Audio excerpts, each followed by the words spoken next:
Boa noite, estamos aqui para fazer o quarto encontro de saúde mental, cujo tema será o tabagismo e a doença cardíaca. A gente sabe que o tabagismo é a doença que mais causa morte, ou seja, é a maior causa de morte evitável no mundo, é o tabagismo. E este é um assunto absolutamente essencial para que a gente possa exatamente tratar neste momento em que a gente está num processo de pandemia, está num processo de isolamento, e onde aumenta o consumo de todas as drogas, inclusive do tabaco. Então, estamos esperando a entrada do Dr. Demóstenes para que a gente possa cumprimentá-lo e colocá-lo na nossa roda de conversa nesse nosso encontro. Alguns dados sobre o tabagismo. O tabagismo ele é caracterizado como um problema de saúde pública porque ele é um fator causal de 50 doenças incapacitantes e fatais. Isso são dados do Instituto Nacional do Câncer. Ele responde por 45% das mortes por infarto do miocárdio, 85% das mortes por doença pulmonar obstrutiva crônica, DPOC, 25% das mortes por doença cerebrovascular, os derrames, e 30% das mortes por câncer. Esses dados estatísticos mostram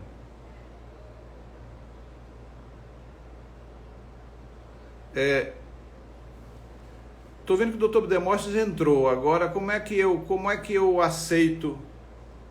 Acho que o Demóstenes me ajuda aí. Porque você entrou e eu não estou conseguindo ver a solicitação e o aceite para poder recebê-lo.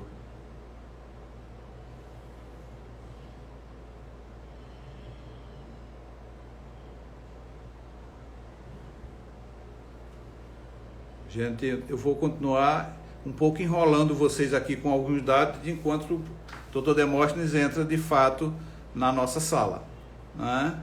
Eu vi que ele deu um oi e aí eu não ouvi depois. Mas eu quero dar mais alguns dados. São dados como eu disse, do Instituto Nacional do Câncer, né? Sobre o tabagismo. Agora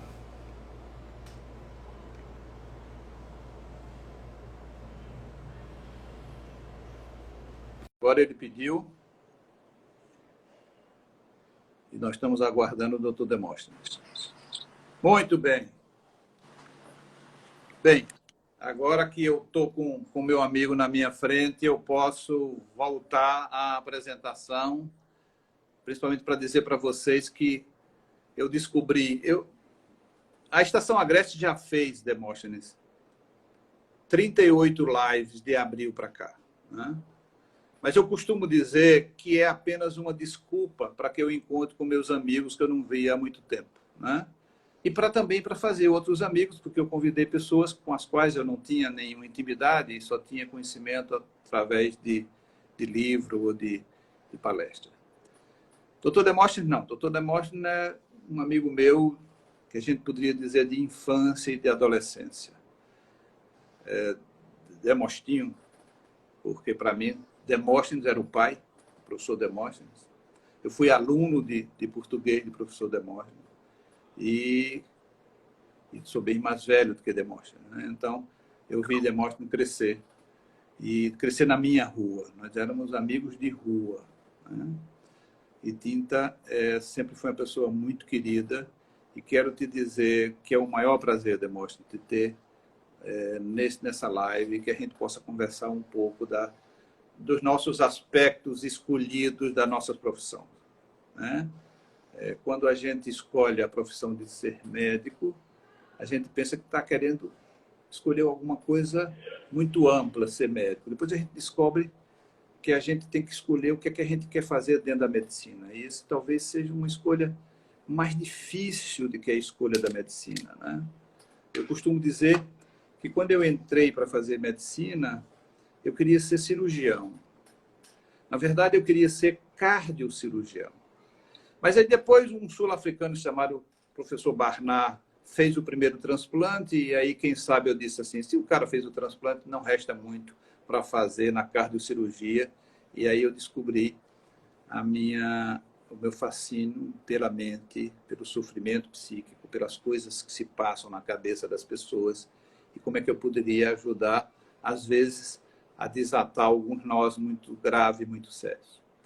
E acho que quando você escolhe trabalhar com o coração, que é o órgão que representa no imaginário popular a emoção, embora não tenha nada a ver com a emoção, mas ele representa, o coração é a emoção, você também está dirigindo a sua atenção para uma parte da medicina absolutamente necessária do cuidado, da atenção e da compreensão psicológica. A gente fez uma live com o professor Wilson Oliveira e ele dizia, Demóstenes, 25% das pessoas que me procuram não têm doença cardíaca. 25% das pessoas que procuram um cardiologista não têm doença cardíaca, mas precisam ir a um cardiologista. Então, quero te dar boa noite, dizer que é um prazer muito grande tê-lo aqui nessa nossa conversa e que vamos falar um pouco sobre essa questão do uso do cigarro, do tabaco, do mal que a nicotina e todos os outros elementos que compõem o cigarro fazem ao coração. E a gente vai falar um pouco também da dependência da nicotina, do tabagismo, e como é que se pode abordar, e como é que se pode tratar, e como é que se pode cuidar de pessoas que têm essa doença chamada tabagismo. Seja bem-vindo, um abraço grande, meu amigo, esse espaço é seu. Ô, Evaldo, antes de lhe cumprimentar, eu queria dizer que os pacientes cardiopatas perderam muito o fato de você não ser cardiologista, mas, sem dúvida nenhuma, os pacientes com problemas mentais estão aí aplaudindo, ó. Porque, na realidade, Evaldo, a satisfação é minha, grande, de estar aqui com você, por 3 grandes motivos. Primeiro, pelos laços que nos unem, as nossas famílias. Você citou aí muito bem, nós nos criamos ali nos arredores da antiga radiodifusora, que hoje é o Shopping Difusora, e as nossas famílias são muito unidas. E isso me faz com que a satisfação seja grande de estar com você participando dessa live. Segundo, pelo fato de eu ser assim, eu sou um fã seu enquanto profissional. Você é uma referência na psicanálise, na psiquiatria, não apenas em Pernambuco. Você é uma referência nacional. E isso me envaidece, porque eu sou seu amigo, sou seu colega, e isso para mim é uma coisa muito engrandecedora. E pela importância, no final, do assunto que você nos traz. O tabagismo, como você disse, você deu dados aí estatísticos, é uma coisa extremamente séria.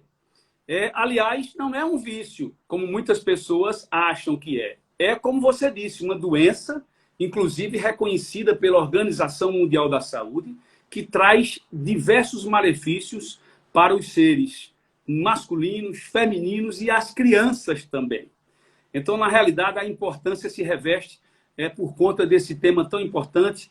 Eu quero agradecer o seu convite, cumprimentar as pessoas que estão nos assistindo, tanto as pessoas que lhe seguem no seu Instagram, como aquelas que também me seguem, que eu pedi para poder acessar o seu Instagram, para nos ver bater esse papo tão interessante em relação ao tabagismo. E eu estou à disposição, amigo, para que a gente possa discutir os aspectos cardiovasculares, discutir o tabagismo em si. Nós temos muita ligação com isso. Você, como médico que trata do comportamento das pessoas que são dependentes do tabaco, eu que trato das pessoas que têm uma relação muito grande com as doenças cardiovasculares e com o cigarro, e tenho certeza que as pessoas que estão aqui assistindo vão participar efetivamente e vão sair daqui com um ganho muito grande em relação a esse assunto.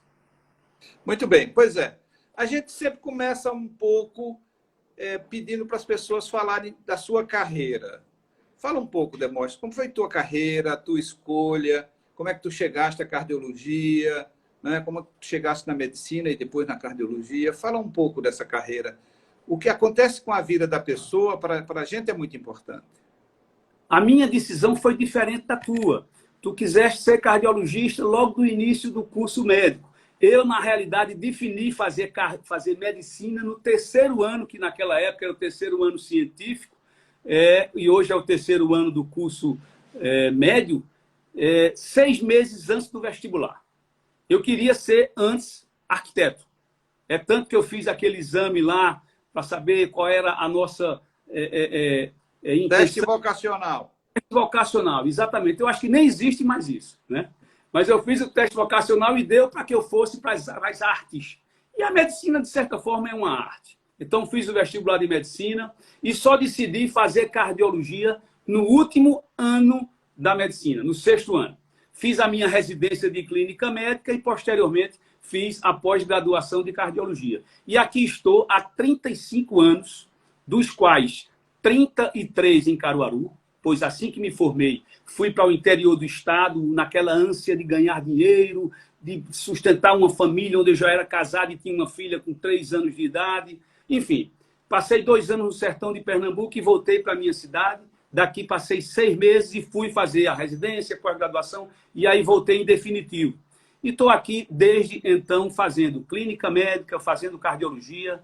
Já fui funcionário do Hospital São Sebastião durante muito tempo, na urgência, funcionário da Santa Efigênia no setor de cardiologia, na unidade de terapia intensiva, ambulatório de cardiologia do Estado desde 1987 e consultório montado na cidade desde 92, quando voltei em definitivo.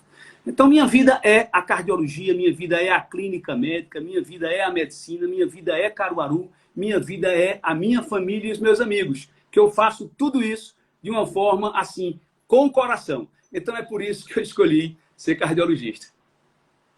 Muito bem. Veja, você falou em 35 anos, né? Isso. Eu vou fazer esse ano 50 anos de formado, né? Eu me formei em 71. E como eu dizia, eu entrei para fazer cirurgia. Eu falava isso na live que eu fiz com o Oscar Barreto. Eu contei essa história, né? Eu dizia que a gente tinha facilidade, nós éramos muito poucos caruaruenses que fazíamos medicina. Então, quando eu voltei no meio do ano, eu já fui lá para o São Sebastião, eu já fui lá para o pronto-socorro e já entrava em cirurgia. E uma das primeiras cirurgias que eu entrei, com o Zé Barreto, que estava operando, a doutora Dora era anestesista, e aí eu me senti mal. Me deu uma tonteira, não sei o quê. Era uma penetrante de abdômen, sangue, né? E aí eu disse, acho que não é bem isso que eu quero fazer na minha vida. Já e aí direto... foi imediato, você sabe que foi uma coisa legal, porque foi imediato, à medida que eu identifico que não era bem aquilo, e depois eu voltei a assistir dezenas de cirurgias, mas ficou a ideia de que não era aquilo. E aí, no terceiro ano, Demóstenes, eu fui fazer psicologia, né? E eu fiquei fazendo medicina durante o dia, na FESP, né? Na Faculdade de Ciência Médica, como se chamava naquela época. E à noite eu fazia na Católica psicologia, porque a minha inclinação já era para tentar compreender o funcionamento psíquico, como é que era a mente e o sofrimento que eu via, né? Você sabe que você foi meu vizinho. Eu perdi meu pai, eu tinha 15 anos de idade, né? Lá naquela casa, atrás da rádio, né? Era, inclusive, um lugar mal afamado. As coisas que aconteciam atrás da rádio difusora eram tenebrosas, mas imagina como é que era. Nem conta. Nem conto. E, na verdade, minha mãe me diz isso, desde 15 anos de idade, que eu fiquei um pouco com a tarefa de ouvir meus irmãos, né? Eu era quem ouvia. Renato, meu irmão mais velho, foi trabalhar num banco, né? e eu ficava com essa tarefa de acolher, de ouvir meus irmãos. E certamente ali já começava um pouco dessa minha trajetória de ser um escutador de histórias das pessoas e de compreender um pouco as pessoas. Então, fala um pouco dentro do teu consultório, dentro da tua experiência, como é que chega a esse tipo de sofrimento, não é?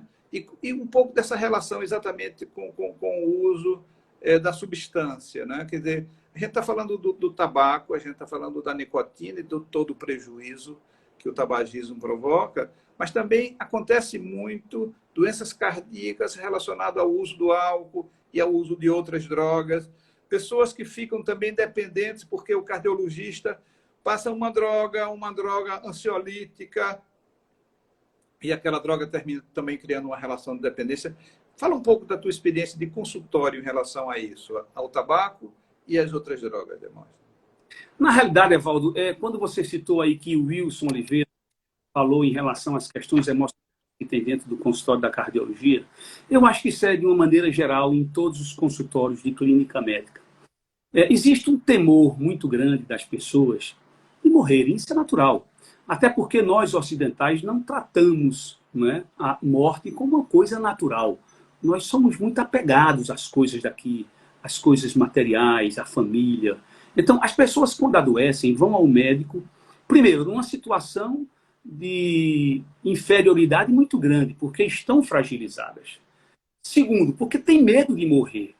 E aí, no coração, é muito importante. Qualquer dor que se sinta, qualquer tontura, qualquer falta de ar que um paciente sente, ele começa a remeter, doutor, será que eu vou ter problema no coração? É tanto que existe uma associação muito grande das palpitações, que são as sensações do batimento do coração, das doenças cardiológicas, também com as doenças psicoemocionais, não é? E eu acho que não é à toa, você sabe muito mais do que eu, que nós colocamos a aliança do lado esquerdo da mão, porque tem um histórico muito grande aí com a emoção e o coração, no sentido da junção de dois seres, no sentido da questão das doenças emocionais com o coração. Então, na realidade, o percentual de pacientes que entram no consultório com esse temor é muito grande. E isso nos faz ser, além de um clínico cardiologista, também um pouco, entre aspas, de psicólogo. A gente tem que poder ouvir as pessoas. Eu acho que a maior qualidade do médico é poder dar atenção ao seu paciente. Primeiro porque se você ouvi-lo, se você examiná-lo, você consegue, em 90% dos casos, resolver os problemas de saúde deste paciente que te procura. E ficam os outros 10% para os exames complementares, aqueles exames que vão ajudar o teu raciocínio clínico. E na psiquiatria, com certeza, 98% deve ser dessa forma. Então, eu estou dando números fictícios, claro. Eu estou dando números que eu posso entender como clínico.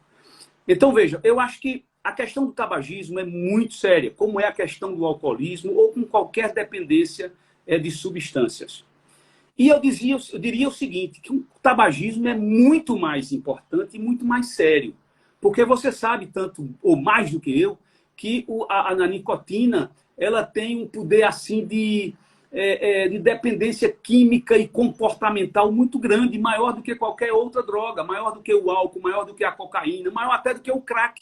Então, as pessoas, quando fumam, elas têm um poder de dependência do bom humor, das coisas boas, muito rápido. Porque quando você traga o cigarro, você tem ali aquela fumaça, aquela substância chegando no seu cérebro e começando aquelas alterações químicas todas que envolvem o bem-estar. E quando você para de fumar, o poder da abstinência é muito alto também na nicotina do que nas outras drogas. Então, o tabagismo realmente tem uma importância muito grande em relação a essas dependências. O álcool também. E são essas duas que eu tenho muito mais aproximação dentro do consultório. Até porque um paciente que tem uma dependência, por exemplo, com cocaína, não nos procura. Ele procura mais um médico especializado. Mas é muito frequente os pacientes que têm esses problemas nos procurarem e, pior ainda, ter ao lado disso condições que são condições predisponentes para as doenças cardiovasculares, que é justamente o nosso tema. Ou seja, o paciente que é hipertenso, o paciente que é diabético, o paciente que é obeso, o paciente que tem as condições prévias para ter doenças cardiovasculares, eles normalmente são pacientes, pelo fato de serem ansiosos, eles são pacientes que procuram, que buscam o cigarro, o álcool, que buscam outras alternativas para poder diminuir aquele sofrimento daquelas doenças anteriores. E essas coisas todas associadas são fatores extremamente danosos para as doenças cardiovasculares. E uma delas, que eu chamo, Demóstenes, não é a ciência, Demóstenes chama o fumo o inimigo número 1 do coração.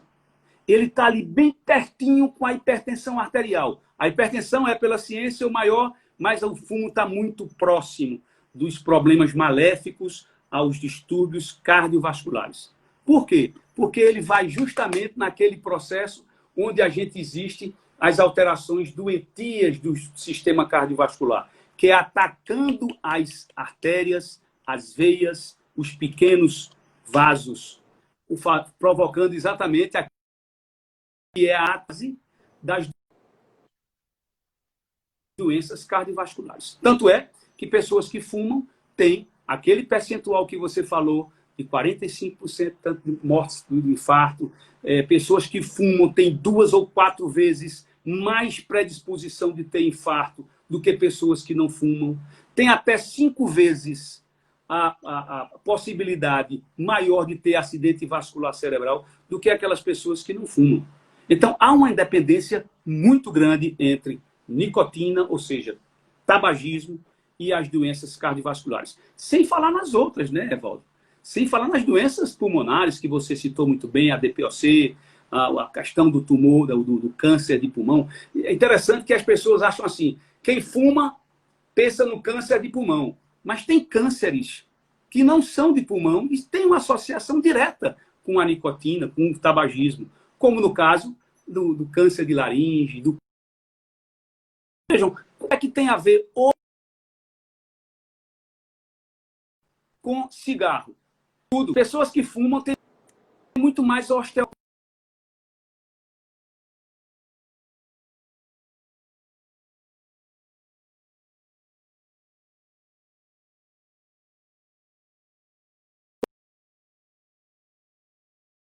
Muitas artérias e muitas veias, e ali com a ação da nicotina, com a alteração que existe nos vasos do pênis, provoca aterosclerose também no pênis e pessoas são fadadas a ter impotência sexual. Quer ver outro problema interessante que poucas pessoas se ligam? As questões das relações interpessoais por conta do tabagismo. Eu conheço várias pessoas que, por exemplo, já se separaram porque o marido fuma, porque a mulher fuma, dormem em camas separadas, tem questões no trabalho em relação a isso. Então, é uma doença realmente, o tabagismo, muito séria, muito grave, que atinge pesadamente o sistema cardiovascular. E a gente tem que fazer, e eu sairia daqui, Evaldo, com uma alegria imensa, se a gente, ao final dessa nossa live, desse nosso bate-papo, pudesse incutir na cabeça das pessoas que estão nos escutando, agora, ao vivo, ou amanhã, depois, quando tiver gravado, 2 coisas interessantes.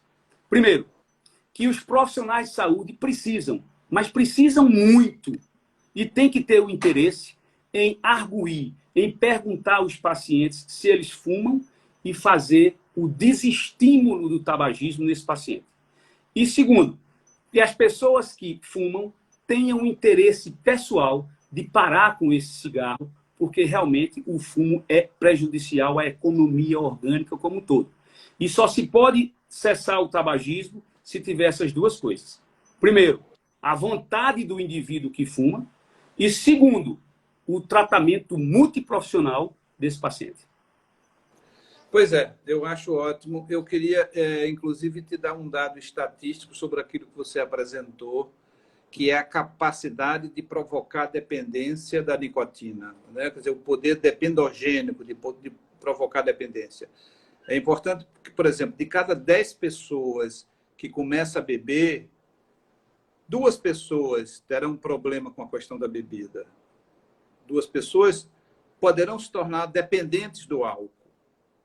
De cada 10 pessoas que começam a fumar, 8 terão problemas com o problema da dependência ao tabaco, à nicotina. Então, na verdade, isso que você disse é absolutamente verdadeiro, estatisticamente, epidemiologicamente, mostra de que é 4 vezes a possibilidade de você se tornar dependente do tabaco, da nicotina, do que do álcool, do etanol.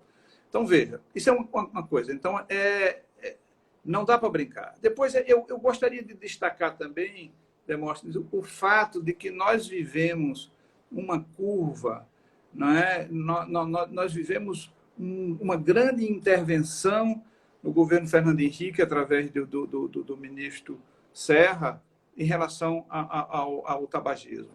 E se passou a trabalhar, do ponto de vista da informação, né, a questão do dano que o uso do cigarro causa à pessoa e causa a questão do fumante passivo, que 30% a pessoa que está junto de uma pessoa que fuma. E aí se começou, a sociedade se conscientizando, se começou a criar mecanismo de restrição ao uso do cigarro, e que a gente acharia que era muito difícil. Eu ouvi pacientes dizerem: eu jamais vou entrar num avião sem fumar. Então, houve um esquema todo montado para que as pessoas, quando fumassem, disparassem lá no banheiro, não sei o quê. Hoje em dia, é absolutamente normal que você viaje 2, 3 horas e ninguém fuma.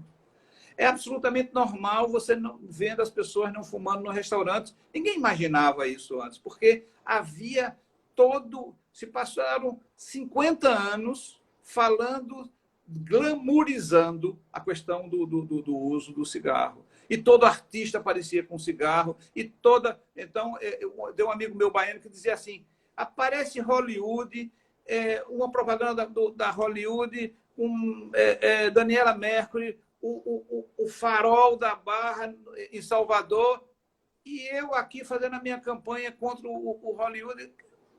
Claro que Daniela Mercury e toda essa mídia vai ganhar para mim. Não ganhou. Se proibiu a propaganda de cigarro, se proibiu essa glamourização do cigarro, porque o cigarro mata, e mata muito, né? Então, neste sentido, é importante. E aí eu estou falando para os colegas médicos, eu estou falando... É preciso também que, junto com toda a recomendação médica que o clínico faz, que o cardiologista faz, que o pneumologista faz, que o hepatologista faz, se faça um tratamento para isso. O tratamento do tabagismo como uma dependência. Não é simplesmente... Apenas 30% consegue pegar a carteira de cigarro, tirar do bolso, botar assim e dizer: agora não fumo mais. 30%. Sobram 70% que precisam de uma abordagem, precisam do tratamento. Então, quando a gente resolveu que a gente ia levar a experiência que a gente tinha já há 25 anos em Recife, e a gente ia levar para Caruaru, e a gente criou em Caruaru um espaço que se chama Estação Agreste, estação para dar exatamente a ideia, demonstrando de que é uma coisa transitória, e que as pessoas chegam ali e vão para outros lugares a partir dali. A gente incluiu o tabagismo dentro da nossa abordagem da dependência. Porque a gente precisa trabalhar o tabagismo como uma dependência. Não é uma opção. A gente tem que parar de achar: não, a pessoa é mal educada, a pessoa é suja, fica com os dentes sujos, sei o quê. Não é opção. É a transformação de uma angústia, é a transformação de uma ansiedade, é a transformação de uma falta através daquilo que você dizia, que é uma substância que age intensamente. Como é fumaça, ela vai direto para o pulmão, e direto do pulmão ela vai para o cérebro. Então, é uma coisa instantânea que tem a reação do tabaco. Então, neste sentido, a gente trata o tabagismo como uma dependência e a gente faz um programa de tratamento para o tabagismo. É preciso que a pessoa tenha essa consciência, que trabalhe essa consciência, que use adesivo ou use um chiclete para poder diminuir, porque o adesivo é um tratamento diferente dos outros tratamentos para dependência, porque quando você usa o adesivo, você está dando a droga, não é? Quer dizer, é como se você fosse tratar uma pessoa de cocaína e fosse dando gradualmente um pouquinho de cocaína por dia para aquela pessoa. O adesivo é isso. O adesivo é nicotina. Você vai continuar fazendo um desmame, uma dessensibilização da pessoa através do adesivo. Mas, além do adesivo, você precisa tratar os seus aspectos psicológicos envolvidos no tabagismo, né? Por que isso? o benefício, porque eu até digo que eu fui secretário de saúde durante 4 anos aqui em Recife, e eu sempre dizia, eu não entendo como é que se chama a coisa de baixa complexidade e alta complexidade. Alta complexidade é você fazer uma cirurgia cardíaca. Baixa complexidade é lá na ponta, você pegar aquela pessoa que fumou a vida inteira, que comeu gordura a vida inteira, que tem uma vida sedentária a vida inteira e dizer, agora você tem que mudar, não pode mais fumar, não pode mais comer comida com sal e tem que praticar exercício e tem que diminuir o estresse. Isso é baixa complexidade? Não. Isso é altíssima complexidade. Porque isso é mudança de vida, mudança de comportamento, é adquirir hábitos saudáveis. E a gente lá na Estação Agreste, a gente tem um espaço para a pessoa discutir e poder mudar. Evidentemente que algumas pessoas podem até ficar por um tempo afastado mesmo, internado durante 15 dias, como se fosse para um spa, para ficar afastado daquela rotina, né? A gente sabe quantas pessoas deixam de fumar, mas carregam algum lápis na mão, alguma coisa, para o ritual que se repete no fumar. Então, a importância de você entender, a importância dos colegas entenderem que há, na verdade, um prejuízo psicológico. E há que se fazer uma abordagem psicológica. A gente estava falando com o Oscar sobre a questão da bariátrica. A obesidade não é simplesmente vítima de um comilão. A obesidade é uma dependência, só que é a dependência de uma coisa que se chama comida. E se você não tratar com isso, você achar que não, vai deixar de comer, o que é que vai representar deixar de comer para aquela pessoa? O que é que vai representar deixar de fumar para um tabagista? O que é que vai representar? Não é desligar e simplesmente continuar. Então, é um desafio muito grande essa coisa desse processo de reeducação, de ressignificação. Então, eu tenho certeza de que tu tens no teu consultório toda a dificuldade da pessoa que entende intelectualmente que precisa parar de fumar, que tu mostras um pulmão de um fumante, um pulmão de um não fumante, que tu mostras o que acontece no músculo cardíaco, que tu mostra até, como tu estás dizendo, o que acontece no músculo peniano com a questão. Mas, e daí? E esta informação, como é que será processada pelas pessoas? Fala um pouco desse teu desafio de conversar sobre isso. Antes de falar sobre isso, eu queria tocar num assunto que você tocou extraordinariamente bem. Veja, essa semana aconteceu um caso interessante, até ri na frente do paciente, e a gente levou um assunto assim, bem na brincadeira. Eu perguntando a ele, o senhor fuma? Ele disse, não, eu fumava quando era jovem. Eu disse, mas não fuma mais? Não, eu fumava para me mostrar.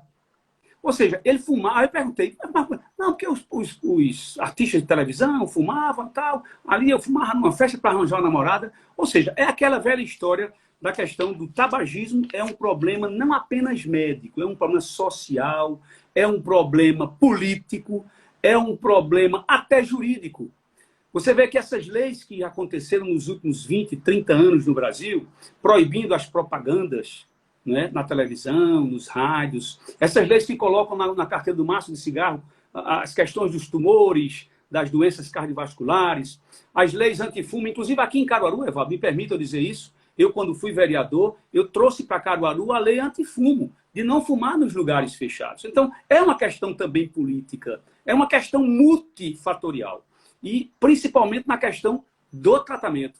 E aí você citou muito bem, é importante que nós, da área de saúde, e as pessoas que fumam, entendam isso, que é preciso ter a vontade de parar, e que se procure um setor, como é o seu setor, o Raio de Agreste, que pode fazer isso tranquilamente e que ele tem que entender que é um tratamento medicamentoso, comportamental, porque até a própria nicotina tem isso, né?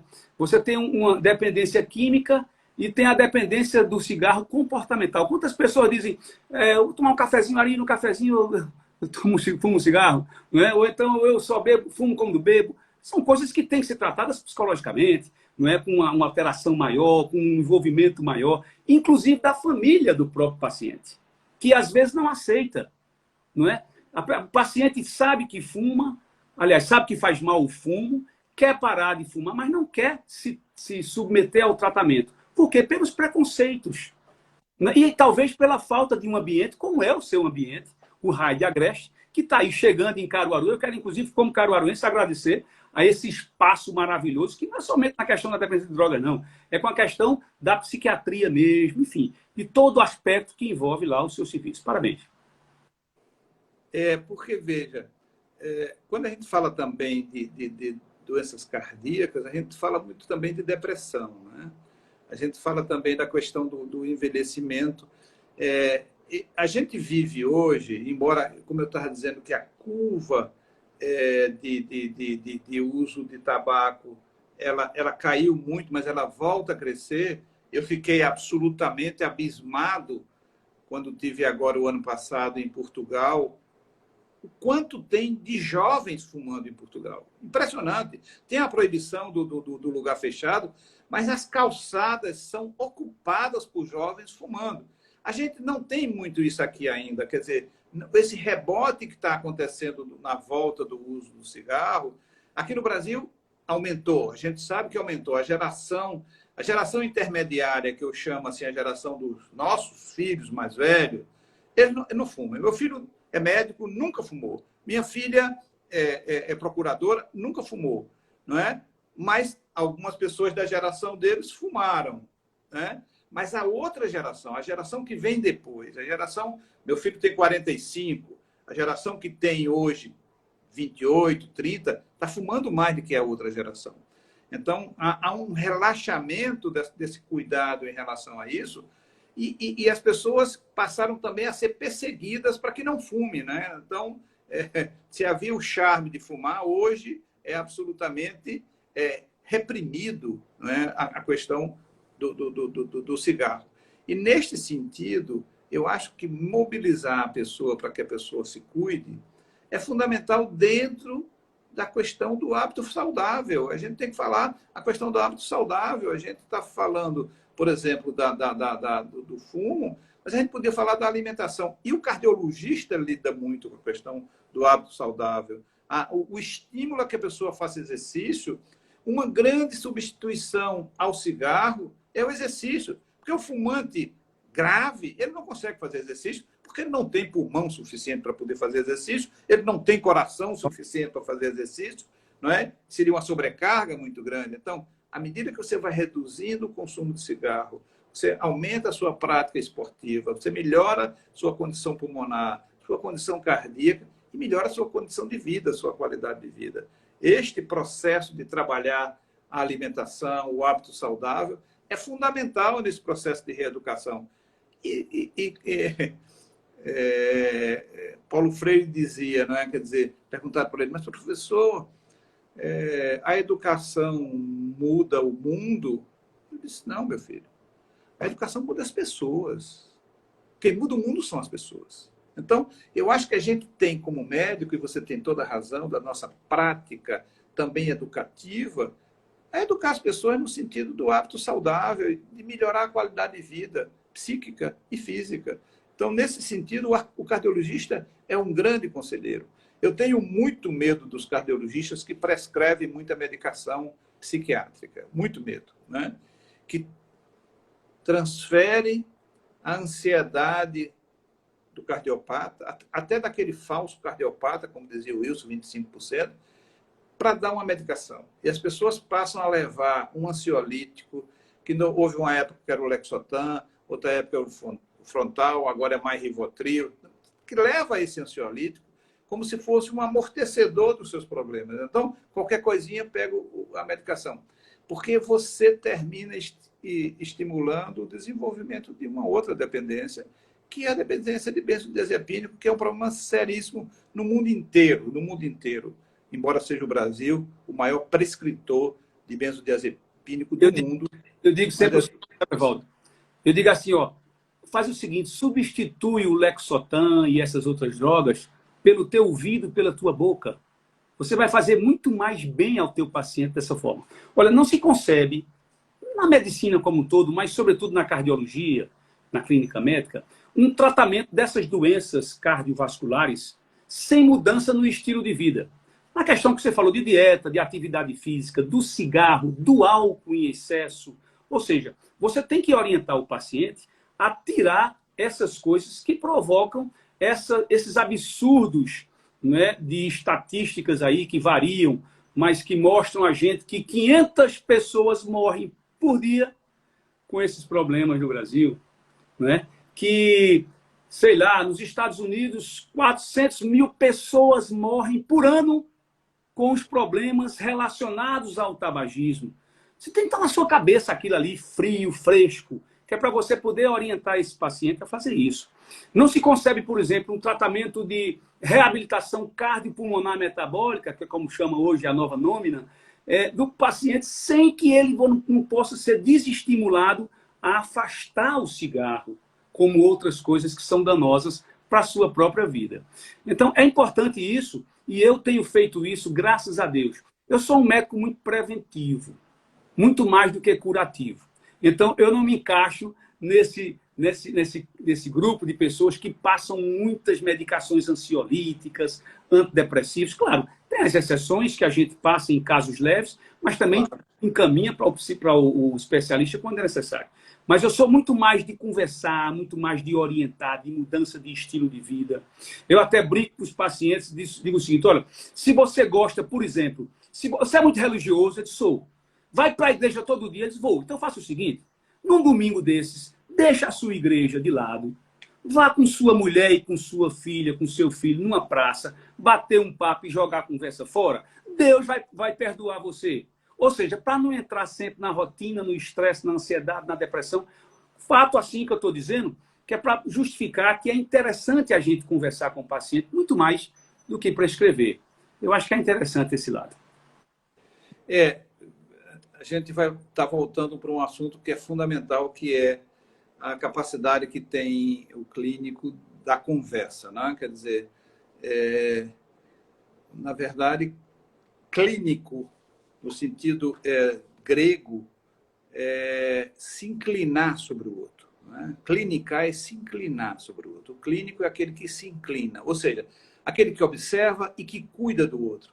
E, neste sentido, por mais que a gente viva um excesso de especialização, há sempre que se ter um acolhimento e um se inclinar sobre o problema do outro. E o outro não é só para o ortopedista um joelho, para o cardiologista um coração, para o neurologista um cérebro, para o pneumologista um pulmão. É uma pessoa em sofrimento. E é sobre essa pessoa que a pessoa precisa, que o técnico, o médico precisa se inclinar e atendê-la de uma forma holística, global, né? Entendendo o sofrimento como uma coisa... Quando eu estou falando, e a gente tem hoje uma formação clínica muito voltada para este cuidado integral, não é? Hoje, as práticas integrais, elas são defendidas em todas as especialidades, mas e termina as pessoas enviesando para ficar só com um pedaço. Só que esse pedaço pertence ao todo, e a gente nunca pode esquecer o todo. Quando você está dizendo, certamente quando você faz uma live, que você está lá tocando o seu violão, você está fazendo o seu processo de higiene mental e de se encontrando com um Demóstenes, que não é aquele do consultório. E é importante que você viva bem os seus eus sociais em cada espaço da sua vida, né? Você é o pai, você é o médico, você é o irmão, você é o filho, você é o amigo, você é o forrozeiro, você é o cantador. E é importante porque, na verdade, a normalidade, a sanidade vem exatamente quando você distribui o seu afeto, a sua atenção, o seu cuidado nessas várias faces da sua vida. A pessoa que se dedica a um aspecto só da vida é o dependente, é o drogado. Se você só se dedica ao trabalho e só tem prazer pelo trabalho, você é um drogado do trabalho, é um workaholic. Perfeito. Se você, por exemplo, só tem prazer através da relação sexual, você se transforma, não é, num compulsivo sexual.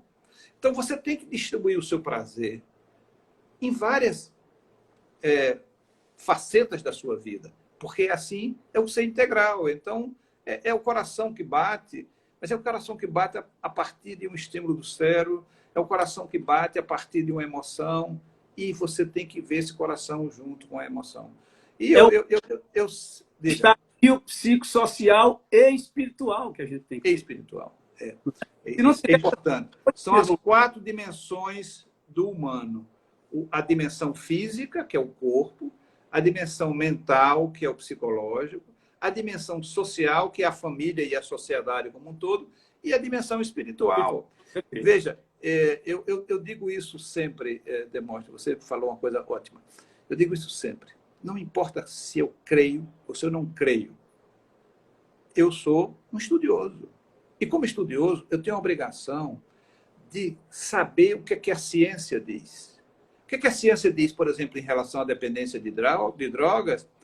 É que a espiritualidade protege. Protege para você entrar na droga e protege quando você tem que sair. São estudos, centenas de estudos no mundo inteiro mostrando isso. Agora, não é a religiosidade, é a espiritualidade. Né? Evaldo, me perdoe lhe interromper. A Sociedade Brasileira de Cardiologia já está colocando isso nas suas diretrizes, como forma de tratamento das doenças cardiovasculares. A questão da espiritualidade. Não é religião, não. Não é religiosidade, não. É espiritualidade. Exatamente isso. É preciso fazer uma diferença, não é? Porque a espiritualidade é esta dimensão, é essa 4ª dimensão do humano, essa 4ª dimensão. E isso protege. Isso protege, né? Quer dizer, e a gente viveu um ano tão difícil em 2020. A gente viveu coisas que a gente não estava preparado para viver. Você sabe qual foi o primeiro livro que eu voltei a ler lá em abril? Eu tô isolado desde 18 de março. Dia 18 de março, uma quarta-feira, eu entrei e disse, só sai quando sair uma vacina. Tudo bem. Sabe qual foi o primeiro livro que eu reli? O Diário de Anne Frank. Porque eu disse assim, eu quero me lembrar da angústia que vivia aquela menina de morar durante 2 anos atrás de um armário com a família isolada. Então, veja, e nós vivemos a angústia de forma muito diferente, dependendo da classe social, dependendo da capacidade. Por exemplo, eu entendo que meu irmão cirurgião ou meu filho cirurgião não podem ter o isolamento que eu me permiti ter, porque a profissão deles, a tua profissão, exige que tu tenha uma atenção presencial. E você tem que escolher dentro dessa toda essa coisa que a gente não conhece e 200 mil mortes, gente. Todo mundo tem alguém muito próximo de si que morreu. Hoje já não é a coisa de dizer que está acontecendo com os outros, não está acontecendo dentro das nossas casas, nas nossas famílias, nos nossos amigos. Eu perdi um colega de colégio diocesano, Neco Bulitrô, que morreu lá em Campina Grande, ortopedista, meu colega de turma, de ginásio, colégio diocesano. Morreu a esposa de Neco na quarta-feira, que era médica também, e na sexta-feira morreu Neco. Então, veja, estes filhos perderam os dois, o pai e a mãe, na mesma hora. Isso é extremamente cruel. E, Evaldo, as pessoas estão esquecendo que não são apenas as 200 mil mortes, são as 200 mil famílias em sofrimento, são os 8 milhões que tiveram a Covid e que tiveram, com certeza, com um grande percentual, a síndrome pós-Covid, que está aí tramitando e deixando muitas pessoas... Ou seja, é um quadro realmente extremamente perverso. Então, esse ano, como você disse, foi um ano muito, muito ruim. Foi perverso conosco. E quem sabe a gente pode ter aprendido alguma coisa. Eu temo que o homem esquece muito facilmente as coisas, Demóstenes. Temos que se aprenda pouco do muito que a gente poderia aprender. Veja, a Folha de São Paulo, junto com a UOL, fizeram um documentário agora nas 200 mil mortes através dos sapatos. E pegaram o sapato de uma centena de pessoas que morreram. E aquele par de sapato representava uma pessoa, representava uma família, como você disse. Eu fiquei muito tocado, porque eu tive lá na Polônia e eu tive em Auschwitz, o campo de concentração. E você imagina o que é você ver assim um vidro e atrás do vidro ter uma coisa do espaço, do tamanho de uma casa, só de pares de sapato. outro tinha só de cabelos, outro só de malas. E você ficava pensando, cada mala era uma pessoa ou uma família, cada sapato representava uma pessoa, uma família, né, que perdeu. Então, eu acho que a gente precisa aprender com isso, dos momentos que a gente teve que se recolher, das dificuldades conjugais que surgiram, Demóstenes, com esse recolhimento, né, da violência doméstica que aumentou, do consumo de álcool e outras drogas que aumentou, do O aumento consumo de tabaco, do consumo de cigarro. Então, sem dúvida, a gente precisa aprender com a experiência. Dizia um psicanalista britânico que um dos grandes problemas do homem é que ele não aprende muito com a experiência, ele precisava aprender mais com a experiência, né? Nós vamos ficando velhos, né, e a gente vai aprendendo na nossa profissão, a gente já vai acumulando dentro dessa experiência olhares. A gente acumula olhares, a gente olha para a pessoa e a gente já sabe por onde é que a gente vai dirigir a nossa conversa, o nosso pensamento e a nossa entrevista. E, nesse sentido, como é que foi para ti, dentro do consultório, essa questão dessa pandemia e esse ano que passou, Demóstenes? Olha, realmente eu tive assim que me retrair também, né? Porque não apenas com medo, eu não sou tão novo, né? Vou fazer para o ano 60, aliás, esse ano 60 anos. Então eu estou aí à beira de estar no fator de risco. Então eu me policiei muito, diminuí minha carga horária no consultório, saí de um plantão que eu estava na UTI da Santa Efigênia, que virou Covid, e eu evidentemente não ia me expor, até porque morava na época com minha mãe, que tinha 83 anos de idade. Tive que vir morar na casa da namorada, com medo de ir para o consultório. Eu comecei a fazer um atendimento mais espaçado, por horário mais espaçado. Eu sempre atendi por hora marcada, mas espacei mais o tempo e a gente foi devagarzinho chegando. Veio agora a segunda onda. E a segunda onda está tão importante quanto a primeira. E eu quero aproveitar que eu sei que você daqui a pouco, você está muito antenado na questão do Instagram, por conta da hora para poder gravar. Você vai me dar um tempo. Eu quero aproveitar esse tempo, aproveitar a sua presença e fazer a seguinte pergunta, por conta dessa pandemia, já que você me deu uma pergunta em relação a ela. Tivemos a primeira onda, agora na segunda. É certo que teremos uma terceira onda, mas essa com distúrbios na saúde mental do nosso povo? Veja, eu fiz uma live com o professor Naumar de Almeida Filho, ex-reitor da Universidade Federal da Bahia, epidemiologista de reconhecimento internacional, e ele disse uma coisa que eu nem tinha pensado, né? Ele disse o seguinte, veja, o Brasil, pelas dimensões continentais, o Brasil teve várias epidemias em vários momentos. Então, a coisa que aconteceu, chegou em São Paulo, do São Paulo foi lá para o norte, para o Ceará, depois vai para o Rio Grande do Sul, da Santa Catarina. Então, esse platô que a gente viu, porque a gente não teve o que a Europa teve, porque a Europa teve o que se chama um V invertido. Então, a Europa aumentou muito os casos, depois diminuiu os casos e teve um V. E depois está tendo um repique. O Brasil não chegou a ter esse V, porque ele continuou, então nós tivemos um repique de um platô que já era alto. A gente nunca chegou a ter um platô baixo. Então, na verdade, eu acho que a gente vai colher um pouco o que a gente plantou agora nesse Natal e nesse Ano Novo, agora no próximo mês. A gente não sabe bem. Eu acho que vai se manter alto. 4.500 mortes nos Estados Unidos ontem, gente. 4.500 mortes. Né? Então, 1.000 mortes já nos últimos 15 dias aqui no Brasil. O quadro não tinha nenhum estado de nenhuma região em queda.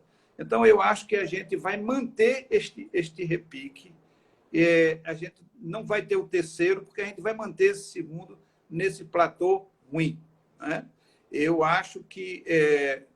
Está contigo. Então, eu vou reformular minha pergunta. O terceiro pico que eu estou falando é o pico da questão mental nossa, não é? Sim. Eu acho que já está acontecendo desde o primeiro, amigo. Já está acontecendo desde o primeiro. Né?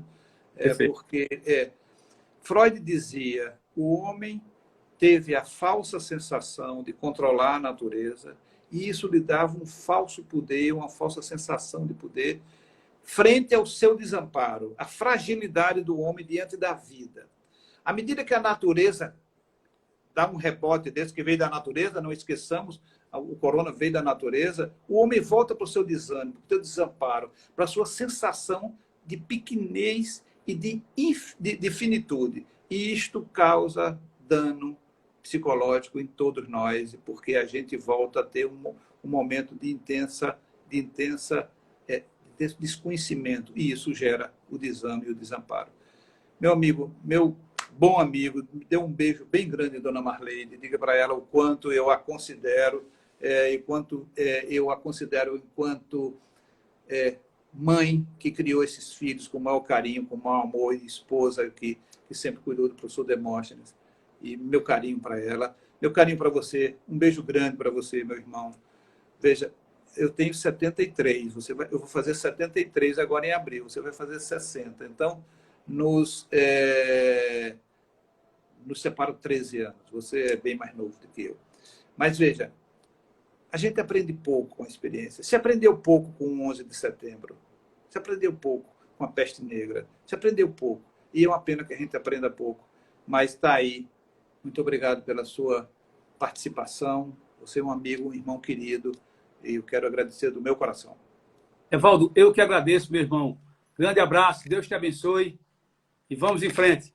A todos nós, e que um ano melhor para todos nós, que seja melhor esse ano e que venha logo, logo uma vacina que permita os abraços de antigamente. Muito bem, e parabéns pelo raio da Agreste, viu? Obrigado, amigo, um abraço. Saúde.